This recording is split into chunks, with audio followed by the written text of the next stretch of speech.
What's up, guys? It's Maddox with Power 96.1 and iHeartRadio, welcoming Eric Nam in the building. Hello. What's up, man? How are you? I'm good. How are you? I'm fantastic. I'm excited to actually finally meet you. Yeah, likewise. Thanks for having me. Anytime, man. Here. Welcome to Atlanta. I know you're from here. I am. So how does it feel to be back? It's, I rolled in just a few hours ago, so it hasn't really hit me, but I woke up and there was a Coca-Cola sign and there was the aquarium and I was like, okay, I'm home. I know I'm home. So it's good to be back always. A little gloomier than I wanted. Yeah, it's been raining here like every day. Yeah, I heard it snowed recently too. Saturday. Yeah. Yeah, it's like 70 degrees and it snows and then it's like back up to 70 and it's craziness. But madness. No, it's good to be back. I have a show this week. I'm going to see friends. I can see family. I'm excited. That's awesome. Yeah. So, interesting. You're from Atlanta. Your parents still live here, right? Yeah, that's and correct. you were actually in town for your brother's wedding, right? Yeah, that was when was that? September. September. Yeah. That's married. It's crazy.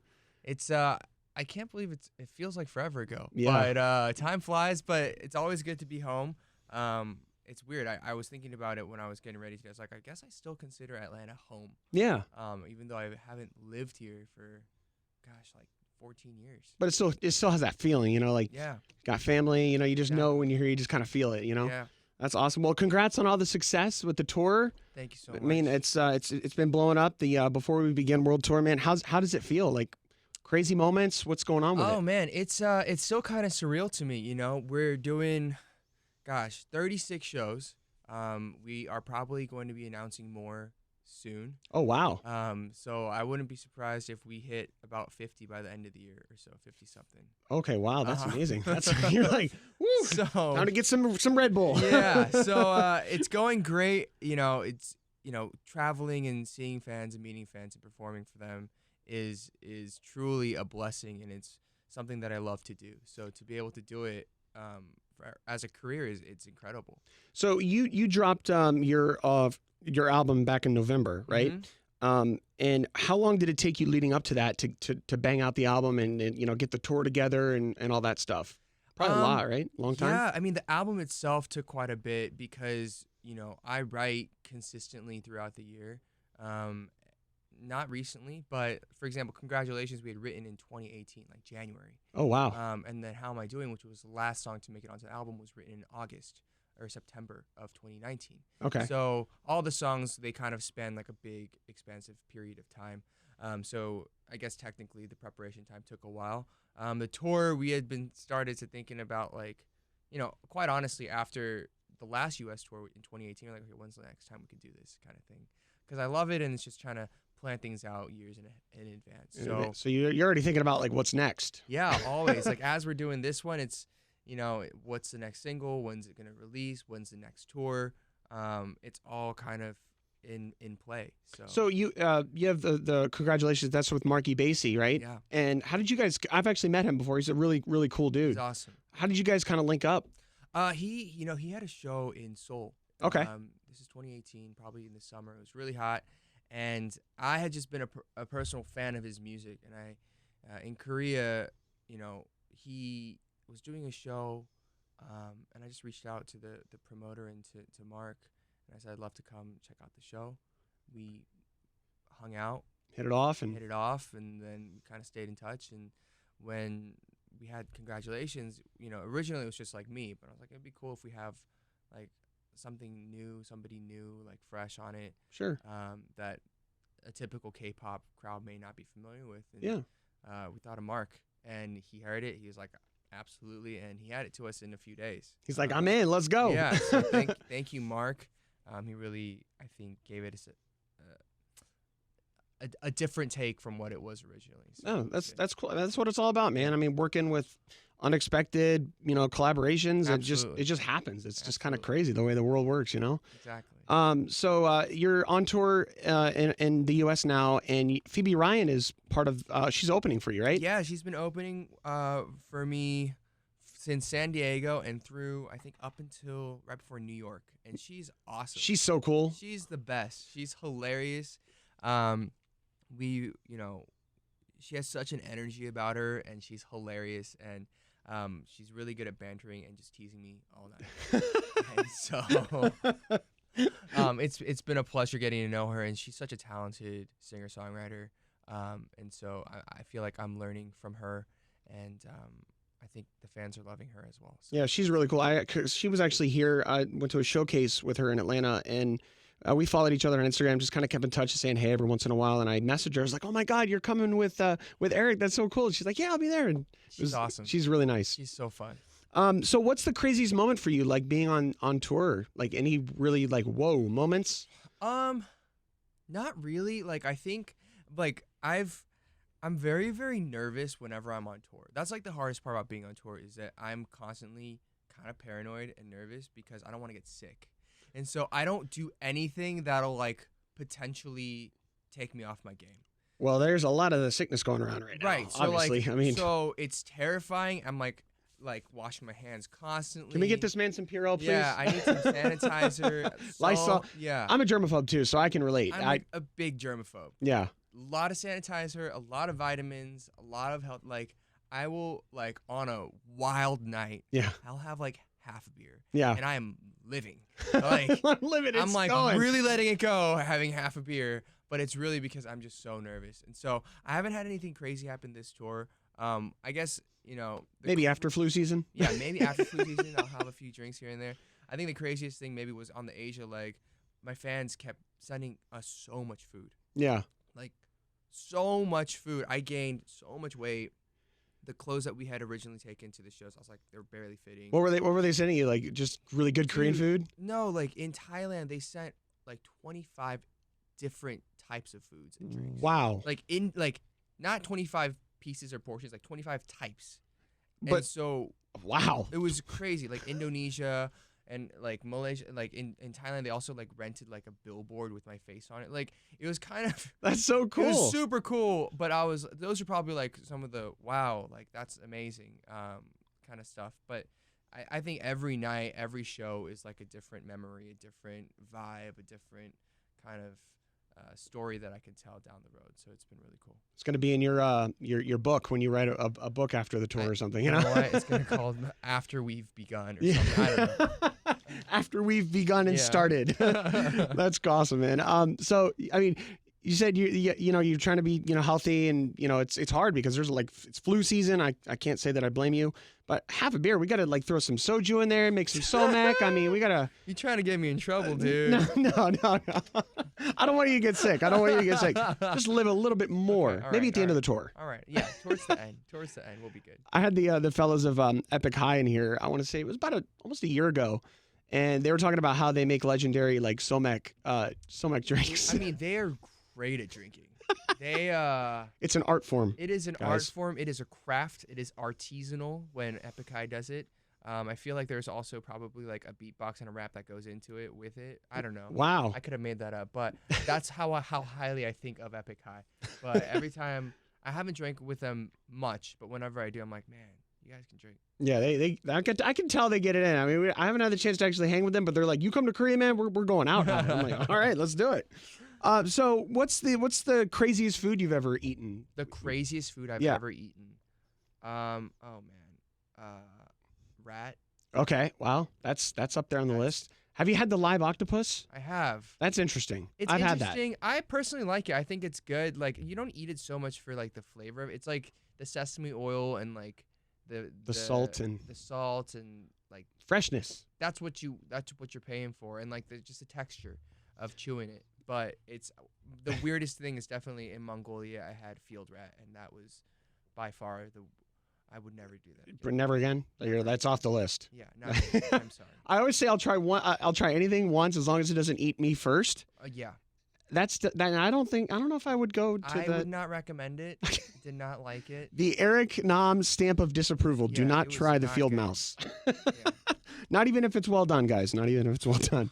So that's great, man. I mean, that's one cool thing about like touring. You get to try these different foods. So a little bit of history about me. I don't know if you know, but my wife's Korean, and I go to Korea, a couple times a year, and I love it there. I just gotta say, like, I absolutely love it there. Feel like they don't sleep, which is great because I don't really sleep either.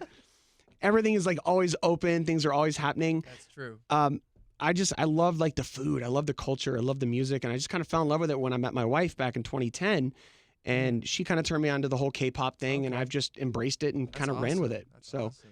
It's always a good time to go to Korea. What's your like favorite thing to eat or do in Korea? Oh my God. So I would say Namdaemun Sijang. Yeah. That the Market. market. That's Yeah. fun.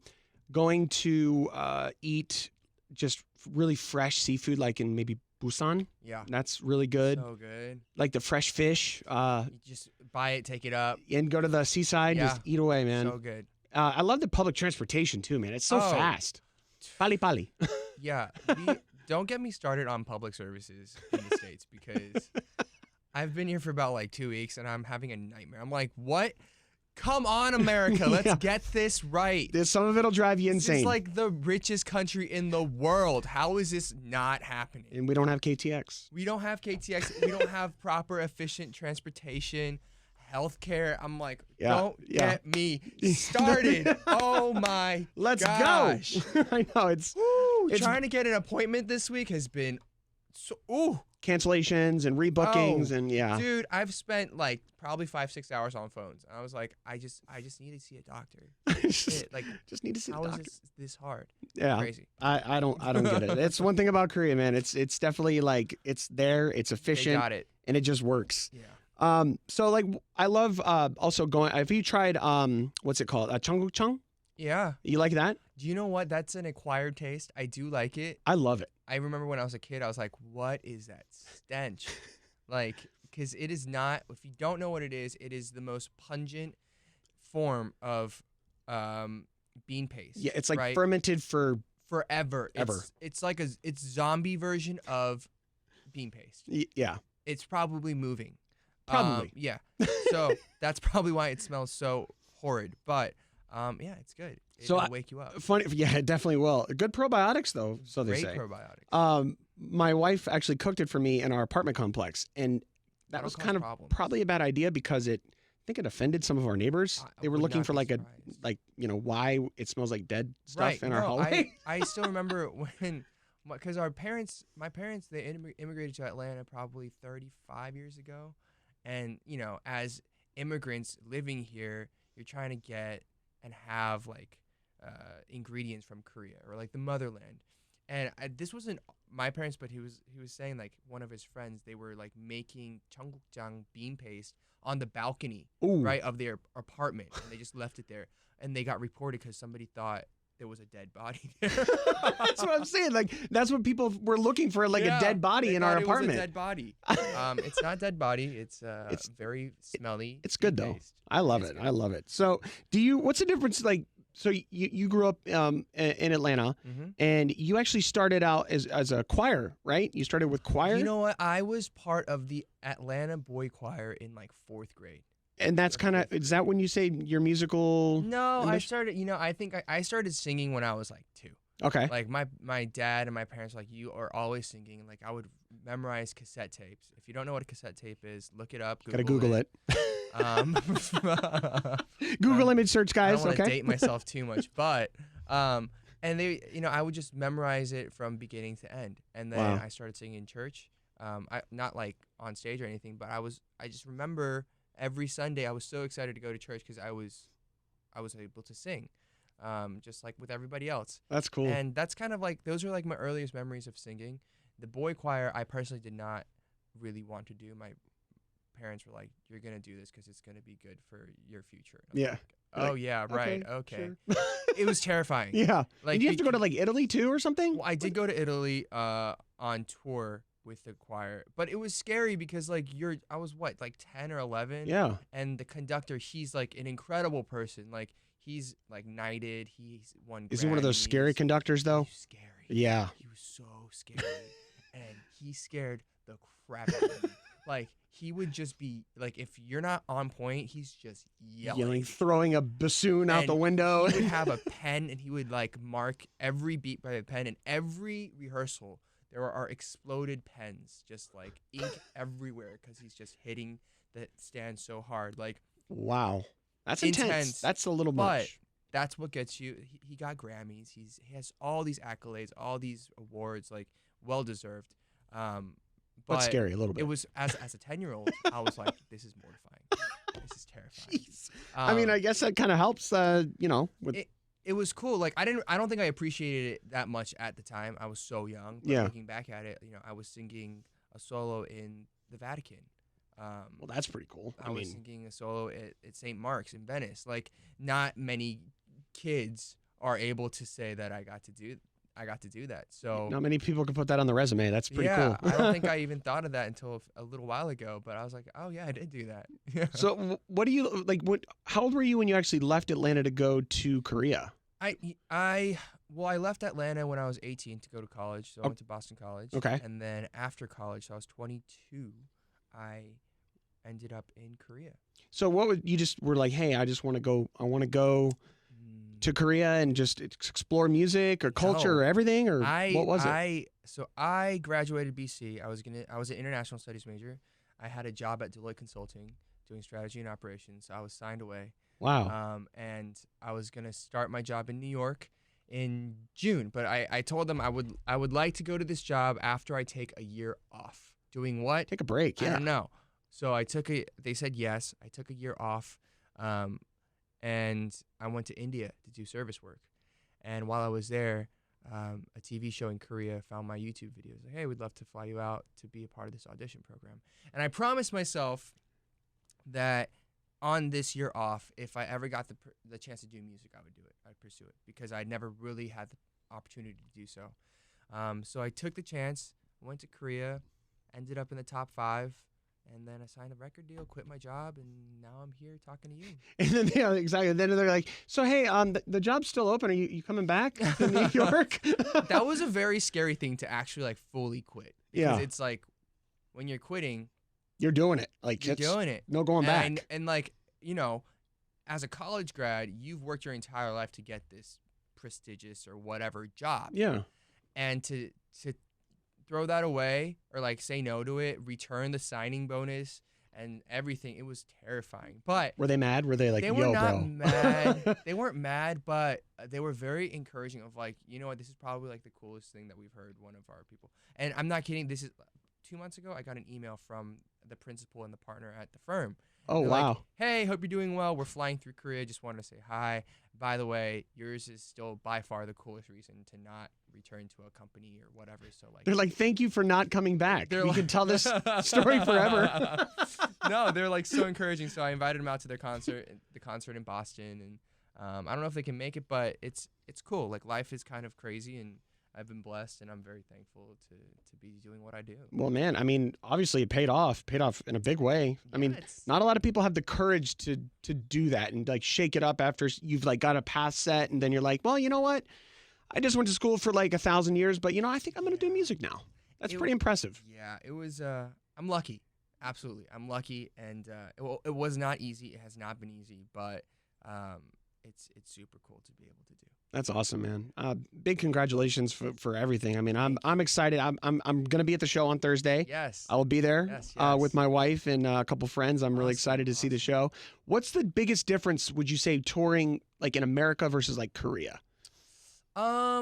I think for me, I can be a lot more, I guess, expressive, and open when I'm performing, in the sense that in Korea, my Korean's not perfect still, and in Asia as well, there's a language barrier, and so I can't speak as openly or as freely as I can. Not in terms of like what I want to say, but just limited on the words you know. Getting that across, like, or things that I think in my head are like funny or like interesting. It does not exactly hit. Yeah. No, listen, if I actually, mine's probably the reverse, because, my English is good. I think it's kind of good. I don't know. It's great. It's okay. But I go to Korea and, I've been trying to learn Korean for a while. It's hard because it's like completely backwards. Right. It's a different. And I want to talk to my in-laws more, and, I want to have a more expressive feeling in what I say, but it's hard because there's just that barrier. Yeah. I mean, like literally grammar is backwards from English. Yeah, it's so like, where's the bathroom? Bathroom where is? Yeah. In Korea. Yeah. So it's a different thing. I mean, I've gotten to a point where, I do so much TV and stuff that I'm comfortable, but I think internally, subconsciously, I'm still incredibly more nervous on stage in Korea and in Asia than I am here. And so that's probably the biggest difference. Also, I think shows are just different. Like I was explaining to some people the other day, like In Korea, when it's a concert, even if it's a small concert, it's a huge production of like, I did my first show in 4 years in Korea because of this, but it required 2 months of preparation because we had to do multiple videos, multiple outfit changes, new choreography, plus like I have to cover other people's songs and do new performances. Yeah, it's insane. Like the production Yeah. and the way you guys do lights and just sound and videos and just like effect. It's crazy. It's really cool, but just really difficult. And I think the difficulty for me personally is I'm not an idol, but the standard that I have to match in terms of performance is idol. I agree with that. Yeah, you always have to be like 10 plus, you know? Right. So it's because I'm not a typical ballad singer either. If I'm just a ballad singer, it doesn't matter. But I have a little bit of everything. So when people come to my show, they want all of it. They want everything. They want the ballads, and they want what exactly they would see with an idol show. And so that's probably like the pressure that I have to come up with something that's completely different that people haven't seen. So I think that's why I was scared of doing shows for so long in Korea. Yeah, it's intimidating. I can only imagine. I'm scared just going to talk to my in-laws. Imagine being on a stage, singing in front of thousands of people. It's tough, but I'm glad I got it done. It went really well, and then I guess on the U.S. side, it's just a lot more of just me, like bantering and just doing whatever I want, however I feel. And so when people come to a show, I say, "Welcome to my show. I'm gonna do whatever I want because it's my show, and you can't tell me otherwise." So just deal with it. You better say that on Thursday. I swear to God, you better say that. I want you to say that on stage. That's pretty much how it goes. And so I talk, I ramble, I go on tangents, and people will be like sitting there cross-armed, and I'm like, "This is my show. I'm gonna do what I want. I can do what I want. I'm gonna do me, guys. If you don't like it, the exit's right over there." So that's kind of how it is. But I think everybody walks out having had a good time, and a lot of people walk out very surprised that the show is what it is. Yeah, I'm excited to see it, man. I really can't wait. I'm excited for you to be there. Tabernacle's a great venue. I am so excited about the Tabernacle. It's a great venue. Have you played there before? No. Okay. But this is a full circle moment for me because that was the first place where I paid my own hard-earned money, to go see my first show. Oh, wow. Who was it? It was John Legend. Oh, wow. Opened by Robin Thicke, which was insane. Like, yeah. This is like 16-year-old Eric, 17-year-old, like has his driver's license, drives down with like, it was like 3 friends, it was 4 of us. And we're like, we're going to go downtown Atlanta. Yeah. Before it got even nicer and more gentrified than it is now, right? Yeah. This is, 15 years ago? Yeah. And so we're like, okay, we're going to go out. It's a weekday, I think. We're like, we're living. We're living life. We're getting it in. And it was great. It was such a cool moment to see that, and now I get to play it. And that's got to be really like surreal. Mind-blowing. It almost might not feel real. It's kind of crazy. I don't think it'll hit me until I'm in the venue. When you're in the venue, yeah. And then when you go on stage, you're going to be like, yo. Yeah. I heard it's huge. It's huge. I mean, and the ticket sales looks like you guys are almost sold out of the show. So guys, if you're gonna get tickets, do it immediately because they're going quick. Come. It's gonna be a packed house. It's gonna be fun. So I mean, it's been a really awesome year for like just K music in general. Movies, Parasite. Did you see how many Oscars that won? Yes. Like that was insane. Amazing. I love that movie, by the way. It's a great movie. If you haven't seen it, Parasite, you will love it. Absolutely. It's on shocking. you. If you're not watching, it's on you. That's your problem. That's your fault. Yeah. It's okay. This is our show. So if you don't like it, watch the movie or leave. Yeah. There you go. So, I mean, it's crazy, though, because, I mean, it's such an unexpected show or a movie in the way, like, the plot twists and the turns. I love K-dramas, too. Mm-hmm. Like, do you watch a lot of K-dramas? I don't watch a lot of dramas. I don't tend to watch a lot of dramas in general. It's just too long. Yeah. Well, I mean, but it's only like one season, though, like, it's... But it is I can an do investment. Netflix, and I'll do like a couple of like the shorter stuff. But K-dramas, I don't know. I for me personally, like a lot of them felt very slow moving. Compared to American dramas, and so it took a lot of time for me to adjust. Well, American dramas, the first episode, things are blowing up and the buildings are collapsing, and there's just I'm used to 24, Jack Bauer, make everything kind of blow up. But Korean dramas, it's a little different. I love it, man. Well, thank you for, man, seriously, it's so cool to talk to you. I could talk to you probably until your show on Thursday, but I know you got to go to the next show. It's all good. thank you, Eric, for everything, and congrats on the album, Thank you. the tour. When I come to Korea, I'm gonna come visit you, bro. We're gonna Absolutely. do that celebratory, half soju, half mekju. No, half soju, half mekju. Sorry, somek. We'll do it. No, yeah. Thank you so much for having me. It's been a pleasure. Always good to be home. And if whoever's listening, wherever you guys are, hope you have a great week or day and come see the show. We have a great one. And if you can't be there, just listen to the album. Yeah. I have a podcast. No, I have 2 podcasts. Oh, that's right. Yeah, that's the K-pop Daebak, right? Yeah, I have a K-pop Daebak show. That's huge. So you guys got a lot of viewers. I don't know if it's huge. It's just. But it's having fun and it's like a big deal. It's like me ranting about stuff. Do you like doing the podcast thing? Like just. I do. It's hard because we're traveling so much right now. So like Eddie, my brother manager, he's gonna bring mics. We have to do some on the road. He's like, you have to do this. To do these on the road. But we have another one called I Think You're Dope, where we interview just interesting people. So like Korean Englishman, or do you know that movie To All the Boys I've Loved Before? It's a Netflix movie. Yeah. I've heard of it. So we had the writer for that. She's great. Just like really interesting people that like otherwise that aren't in K-pop, but I just want to talk to. So that's cool. Just, a lot of different ways you guys can connect with me. So. Absolutely. They say that if you do what you love as work, you're never going to work a day in your life, which is, pretty cool. Well, I guess I'm already retired then. So. With lots of hand sanitizer because we can't get sick. Knock on wood.